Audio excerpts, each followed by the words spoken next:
Yeah ఊరికి ఒక revenue officer కొత్త ఆర్ఆర్ డ్రాఫ్ట్ చట్టం 2024 రెడీ. ఈ అసెంబ్లీ సమావేశాల్లోనే ఆమోదానికి ఛాన్స్. పాత వీఆర్ఓలకు కొత్త జాబ్ చార్ట్, 18 రకాలకు పైగా డ్యూటీలు, 12,000కు పైగా రెవెన్యూ అధికారుల నియామకానికి కసరత్తు. సగం మంది పాత వీఆర్ఓలకే ఛాన్స్, మిగతా సగం మంది డైరెక్ట్ రిక్రూట్మెంట్. గెట్టు పంచాయతీలకు చెక్ పెట్టేలా సర్వే విభాగం బలోపేతం. పాత వీఆర్ఓల నుంచి 1000 మంది సర్వేర్లు తీసుకోవాలని నిర్ణయం. ఇకపై ఆన్లైన్తో పాటు మాన్యువల్ గాను రికార్డుల నిర్వహణ అంటూ చూస్తా ఉన్నాం. సో గతంలో కేసీఆర్ ఈ ధరణి కంటే ముందు వీఆర్ఓ వ్యవస్థను రద్దు చేయడం జరిగింది. దానికంటే ముందు అనుభవదారు కాలాన్ని కూడా రద్దు చేయడం జరిగింది. తర్వాత జరిగిన పరిణామాల్లో లక్షల ఎకరాల భూములు దొరల పాలు చేసుకున్నాడు కేసీఆర్ అనేటువంటి విషయం మనందరికీ కూడా తెలుస్తుంది. కేసీఆర్ ఆ లక్షల ఎకరాల భూముల కోసమే అధికారంలోకి వచ్చిండు, తెలంగాణ ఉద్యమం ముసుగులో ఉన్నాడు అనేటువంటి విషయాన్ని అందరూ కూడా గమనించాల్సిన అవసరం అయితే ఉంటుంది. సో ధరణితోటి ఎన్ని ఇష్యూస్ క్రియేట్ అయినాయి, దానికి బాధ్యులు ఎవరు? కేసీఆర్ కదా.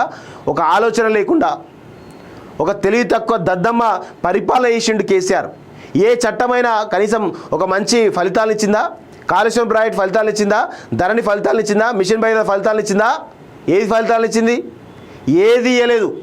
కేసీఆర్ అనేవాడు అన్నిటినీ ఏదో పెద్ద మాయా ప్రపంచం చూపించినటువంటి ఒక నాయకుడు తప్ప, ఒక చాతగాని దద్దమ్మ పాలకుడు తప్ప ఏది కాదు అనేటువంటి విషయాన్ని గుర్తుపెట్టుకోవాలి. సో ఇప్పటికైనా కానీ ఆ వీఆర్ఓ వ్యవస్థను పునరుద్ధరించడం నిజంగా మంచి పరిణామం. ఎందుకంటే ఊర్లలో ఏ ల్యాండ్ ఎవరిది అనేది ఆ వీఆర్ఓకి తెలుస్తుంది.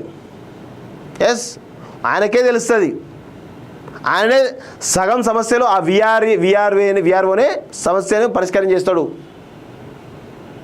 ఇది అందరూ గుర్తుపెట్టుకోవాలి. అది తెలియకుండా చాలా తెలివిగా కేసీఆర్ వాళ్ళను వీఆర్ఓ వ్యవస్థను రద్దు చేయడం జరిగింది. 10,000కు పైగా డ్రైవింగ్ లైసెన్స్ రద్దు. 10%, 70% మంది బండి నడిపి పట్టుబడిన వాళ్ళే. 6 నెలల పాటు క్యాన్సర్ ఇంకా పొడిగించేటువంటి ఛాన్స్. తీవ్ర ట్రాఫిక్ నిబంధనలు ఉల్లంఘించిన వారిపై ఆర్టీఏ కొరడా. ట్రాఫిక్ ల్యాండ్ ఆర్డర్ పోలీసుల సిఫారసు మేరకు నిర్ణయం. లైసెన్స్ రద్దుపై బాధ్యులకు సమాచారం ఇచ్చినటువంటి అధికారులు చూస్తా ఉన్నాం.